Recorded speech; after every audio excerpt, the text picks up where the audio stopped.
여러분 최근에 일본 여행 다녀오신 분들 계십니까? 가깝고 음식도 맛있어서 많이들 가시죠. 그런데 호텔에 도착해서 짐을 풀고 스마트폰 충전기를 꽂는 순간 뭔가 이상함을 느끼셨을 겁니다.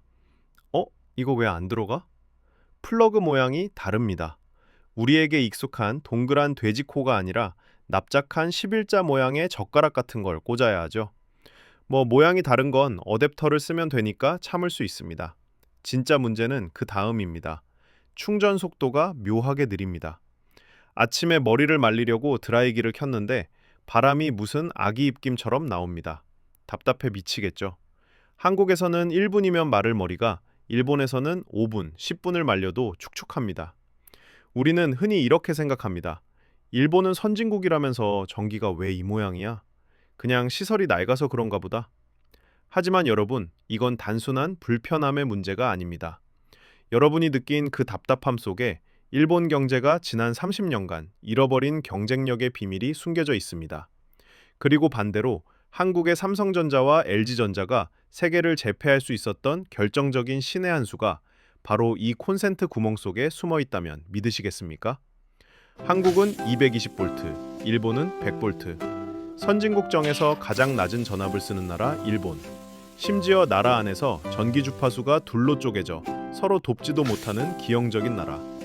이 낡아빠진 인프라가 어떻게 전자제국 일본을 무너뜨렸는지, 그리고 한국은 어떻게 32년이라는 긴 세월 동안 전국 승합이라는 기적을 만들어냈는지. 오늘 이야기는 단순한 과학 이야기가 아닙니다. 보이지 않는 곳에서 대한민국의 혈관을 뚫어낸 우리가 몰랐던 진짜 경제전쟁 이야기입니다. 시작하기 전 구독, 좋아요 부탁드립니다. 그럼 시작합니다. 이야기의 시작은 무려 130년 전 메이지 유신 시대로 거슬러 올라갑니다. 이때 일본의 첫 단추가 잘못 끼워졌습니다. 1890년대 일본은 서양 문물을 받아들이느라 정신이 없었죠. 전기도 이때 처음 들어왔습니다. 문제는 통일된 기준이 없었다는 겁니다. 당시 일본의 수도인 도쿄, 전기를 담당하던 도쿄전등이라는 회사는 독일의 AEG사 발전기를 수입했습니다. 독일 방식은 주파수가 50Hz였습니다. 반면 상업의 중심지였던 오사카, 이 오사카 전등은 미국의 제제널 일렉트릭 발전기를 들여왔습니다. 미국 방식은 60Hz였죠. 여러분, 이게 얼마나 황당한 상황인지 감이 오십니까? 철도를 깔았는데 서울역에서 출발하는 기차와 부산역에서 출발하는 기차의 바퀴폭이 다른 겁니다. 그럼 중간에서 만나도 갈아탈 수가 없잖아요. 전기도 똑같습니다. 50Hz용 기계를 60Hz 전기에 꽂으면 모터가 타버리거나 고장납니다. 이때부터 일본은 전기 분단 국가가 되어버린 겁니다. 물론 일본도 바보가 아닙니다. 이걸 고치려고 했습니다. 가장 좋은 기회는 제2차 세계대전 직후였습니다. 미분정이 들어왔을 때, 그리고 공습으로 일본 전역의 시설이 다 파괴됐을 때, 이때 싹 밀고 통일했어야 했습니다. 하지만 당시 일본 재건 비용이 너무 많이 든다는 이유로, 그리고 이미 기득권을 쥔 민간 전력 회사들의 반발 때문에 에이 나중에 하지 뭐 설마 무슨 큰일 나겠어? 하고 덮어버렸습니다. 그 설마가 60년 뒤 국가적인 대재앙으로 돌아올 줄은 꿈에도 모른 채 말이죠. 시간을 건너뛰어 2011년 3월 11일로 가보겠습니다. 전 세계를 충격에 빠뜨린 동일본 대지진, 쓰나미가 몰려오고 후쿠시마 원전이 폭발했습니다. 도쿄를 포함한 동일본 지역의 발전소들이 줄줄이 멈춰섰습니다. 수도 도쿄가 암흑천지가 될 위기였죠. 자, 상식적으로 생각해보세요. 한쪽 팔이 다쳤으면 멀쩡한 다른 쪽 팔로 물건을 들어야죠. 당시 오사카를 비롯한 서일본 지역은 지진 피해가 거의 없었습니다. 전기가 남아 돌았습니다. 서쪽에 남는 전기를 동쪽으로 보내주면 되잖아. 그런데 그게 안 됐습니다. 왜냐? 100년 전의 그 주파수 차이 때문입니다. 오사카의 60Hz 전기를 도쿄의 50Hz 전력망에 쏘면 도쿄에 남아있는 변압기와 기계들이 다 터져버리니까요. 유일한 방법은 중간에 주파수 변환소를 거치는 건데 당시 일본 전체를 통틀어 변환 용량이 고작 100만 킬로와트였습니다. 이게 어느 정도 양이냐면 도쿄 전력 부족분의 10분의 1도 안 되는 양이었습니다. 눈앞에 밥상이 차려져 있는데 숟가락이 없어서 굶어 죽는 꼴이 된 겁니다. 결국 일본 정부는 치욕적인 결단을 내립니다. 계획정전을 실시한다. 세계 경제대국 3위라는 도쿄의 한복판에서 구역을 나눠서 3시간씩 강제로 전기를 끊어버린 겁니다. 신호등이 꺼지고 병원 수술실이 멈추고 엘리베이터가 섰습니다. 65년 만에 처음 있는 일이었습니다. 전기가 끊긴 도쿄의 밤, 일본인들은 뼈저리게 후회했습니다. 100년 전에 이걸 고쳤어야 했다라고요. 주파수 분단보다 더 근본적인 문제는 바로 전압입니다. 일본은 선진국 중에서 유일하게 100볼트를 씁니다. 미국도 120볼트, 대만도 110볼트인데 일본만 딱 100볼트입니다. 가장 낮죠. 이게 왜 문제냐? 과학 시간 잠깐만 가져보겠습니다. 전력을 보내는 공식, 전력은 전압 곱하기 전류입니다. 같은 양의 전력을 보내려면 전압이 낮을수록 전류를 많이 흘려보내야 합니다. 수도관으로 비유하면 이해가 빠릅니다. 물을 많이 보내고 싶은데 수압이 약해요. 그럼 어떻게 해야 합니까? 수도관을 엄청나게 굵은 걸 써야 합니다. 그래야 물이 지나가니까요. 반대로 수압을 2배로 높이면 수도관이 얇아도 물이 콸콸 잘 나갑니다. 전압을 110볼트에서 220볼트로 승합하면 전력 손실은 75%가 줄어들고 전선 설치 비용도 획기적으로 줄어듭니다. 효율 자체가 비교가 안 되는 게임인 겁니다. 일본은 100볼트라는 낮은 수압 때문에 전기를 보낼 때마다 길바닥에 줄줄 흘리고 다니는 셈이고 건물마다 굵은 전선을 써야 하니 건축비도 더 드는 고비용 저효율 구조에 갇힌 겁니다. 자, 이제 시선을 한국으로 돌려봅시다. 1970년대 초반 한국도 일본처럼 110볼트를 썼습니다. 일제강점기에 깔린 인프라를 그대로 썼으니까요. 그런데 1960년대 말 천재공학자 한 명이 등장합니다. 연세대학교 전기공학과 한만춘 교수. 그는 박정희 정부에 아주 대담한 제안을 합니다. 대통령 각하, 110볼트를 220볼트로 바꿔야 합니다. 그래야 나라가 삽니다. 당시 공무원들과 학계의 반발은 상상을 초월했습니다. 지금 먹고 살기도 힘든데 전국의 전선을 다 갈아엎자고? 220볼트는 감전되면 사람이 죽을 수도 있다. 그 위험을 어떻게 감당할 거냐?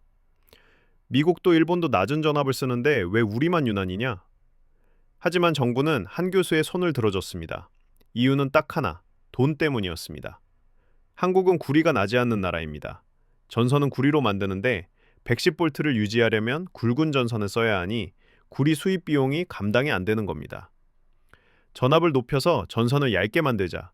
그래야 구리값을 아끼고 전력 손실을 줄일 수 있다. 가난했기에 선택할 수밖에 없었던 처절한 생존 전략이었죠. 1973년 단군 이래 최대의 전기공사 승합사업이 시작됩니다. 이 영상을 보시는 40대, 50대 이상 시청자분들은 기억하실 겁니다. 80년대, 90년대 우리 집 TV 옆, 냉장고 옆에 항상 웅크리고 있던 그 묵직한 물건. 네, 바로 도란스입니다. 집에는 220볼트가 들어오기 시작했는데 가전제품은 아직 110볼트짜리가 많았거든요. 그래서 그 무거운 도란스를 꽂아서 썼어야 했죠. 웅 하는 소리도 나고 만지면 뜨끈뜨끈했습니다. 가끔 실수로 110볼트짜리 드라이기를 220볼트 구멍에 바로 꽂았다가 펑 하는 소리와 함께 연기가 나고 어머니한테 등짝 스매싱 맞았던 추억 다들 있으시죠? 이 불편함을 해소하기 위해 한전 직원들이 전쟁을 치렀습니다. 남의 집 안방까지 들어가서 전구를 갈아 끼워주고 오래된 두꺼비 집을 고쳐주고 배선 공사를 다시 해줬습니다. 그렇게 투입된 연인원만 757만 명, 총 사업비 1조 4천억 원, 기간은 무려 32년. 1973년에 시작한 사업이 2005년 11월 4일에야 끝났습니다. 그 사이 대통령이 6번 바뀌었습니다. 박정희, 전두환, 노태우, 김영삼, 김대중, 노무현. 정권이 바뀌어도 이 사업만큼은 멈추지 않았습니다. 전 세계 어디서도 성공하지 못한 전국 100% 승합의 기적. 우리는 그 불편한 도란스의 시대를 견디며 기어이 해낸 겁니다. 그런데 이 사업을 처음 제안했던 한만춘 교수는 어떻게 됐을까요?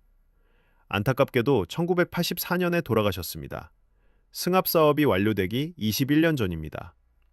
자신의 제안이 대한민국의 전력 인프라를 완전히 바꿔놓는 것을 끝내 보지 못하고 떠나신 겁니다. 자, 그럼 이 32년의 고생 끝에 우리가 얻은 게 뭘까요? 단순히 전기세 좀 아끼는 걸까요? 아닙니다. 여기서 삼성전자와 소니의 운명이 갈리기 시작합니다. 1990년대까지만 해도 세계 가전시장은 메이드 인 재팬이 지배했습니다. 소니, 파나소닉, 샤프, 넘사벽이었죠. 하지만 2000년대 들어서 가전제품의 트렌드가 바뀝니다. 대형화와 고출력입니다. 양문형 냉장고, 드럼 세탁기, 강력한 건조기, 시스템 에어컨, 인덕션. 이런 전기 먹는 하마들은 힘, 즉 전압이 좋아야 합니다. 100볼트의 힘으로는 모터를 돌리는데 한계가 있습니다. 물을 찔끔찔끔 보내는 수도관으로는 소방호스를 쏠 수 없는 것과 같습니다. 한국의 삼성과 LG 개발자들은 신이 났습니다. 기본 인프라가 220볼트니까 고출력 모터를 단 괴물 같은 제품들을 마음껏 설계할 수 있었죠. 모터 출력 더 높여, 더 시원하게, 더 빠르게. 기술적 제약이 사라진 겁니다. 게다가 전 세계 인구의 70% 이상이 220에서 240볼트를 씁니다. 유럽, 중국, 동남아 다 220볼트 권역입니다. 삼성은 한국 내수용으로 만든 제품을 코드만 바꿔서 그대로 수출하면 됩니다. 생산 라인이 하나면 되니까 원가가 싸지고 가격 경쟁력이 생깁니다. 반면 일본은 갈라파고스에 갇혔습니다. 내수용은 100볼트로 따로 만들고 수출용은 220볼트로 또 따로 만들어야 합니다. 거기에 동쪽은 50Hz, 서쪽은 60Hz 부품도 따로 써야 해요. 부품 종류가 늘어나니 재고 관리도 안 되고 생산 효율은 바닥을 칩니다. 결국 일본 가전은 성능은 고만고만한데 가격은 비싼 제품이 되어버렸고, 한국 가전은 성능은 압도적인데 가격도 합리적인 제품이 된 겁니다. 2006년 삼성전자가 소니를 제치고 세계 TV 시장 1위에 등극했던 그 역사적인 순간. 그 뒤에는 반도체뿐만 아니라 30년 전 미리 닦아놓은 220볼트 전기 고속도로가 있었던 겁니다. 1973년 모두가 당장 먹고 살기도 힘든데 무슨 승합이냐고 반대할 때 30년 뒤를 보자며 밀어붙였던 그 결단. 그리고 불편함을 감수하고 묵묵히 도란스를 쓰며 따라와준 우리 국민들. 그때 그 결정이 없었다면 오늘날 우리가 자랑하는 가전왕국 대한민국은 없었을지도 모릅니다. 어쩌면 우리도 일본처럼 110볼트의 늪에 빠져서 허우적대고 있었을지도 모릅니다. 인프라는 눈에 보이지 않습니다. 당장의 성과도 없고 폼도 안 납니다. 하지만 시간이 흐르면 그것이 국가의 기초 체력이 되고 기업들이 마음껏 뛰어놀 수 있는 거대한 운동장이 됩니다. 오늘 집에 가셔서 콘센트를 한번 보세요. 돼지 콧구멍처럼 생긴 그 두 개의 구멍. 그 작은 구멍 뒤에는 32년의 역사와 757만 명의 땀, 그리고 대한민국 경제의 미래를 바꾼 거대한 승부수가 숨어 있습니다. 오늘 영상이 유익하셨다면 구독과 좋아요 부탁드립니다. 감사합니다. 월가에 사는 고양이였습니다.